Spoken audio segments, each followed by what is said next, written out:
Növbəti sual ki, Bəli. salam, bildiyimə görə İmam Malik istəva sözünün mənasını ucalmaq kimi izah edib. Mən isə ayələrdəki mənasını soruşmaq istəyərdim. Bu söz həmin ayələrdə tam olaraq hansı mənanı ifadə edir? Zəhmət olmasa izah edərdiniz.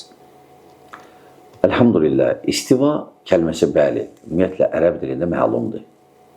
Ərəb dilində məlumdur. Və bir neçə ola bilsin mənası olsun onun.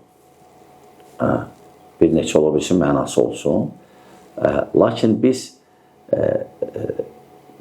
qayıdırıq nəyə?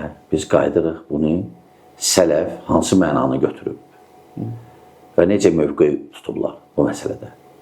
İmam Malik bilirsiniz ki, ərəb idi. Ondan soruşanda özü alim idi. Alim idi. Peyğəmbər sallallahu aleyhi ve sellem məscidində dərs keçirdi. Və ətrafda bütün hamısı alimlər idi. Və ondan soruşanda istivanı, o dedi istiva yüksəlməkdir, məlumdur yəni mənası. Sadəcə söhbət nədən gedir? Allahın yüksəlməyindən. Allahın yüksəlməyi məchuldur. Biz keyfiyyəti bilmirik. İstivanın mənası bilsək də.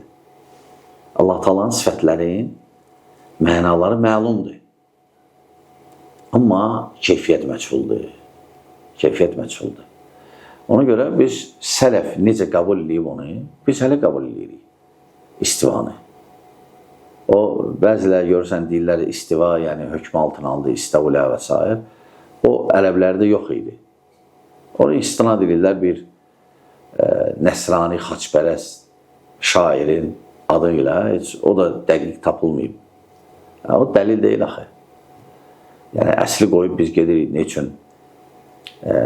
Qırağa gedirik və şəriyyətin mənasını dəyişirik, böyük səhvdə o.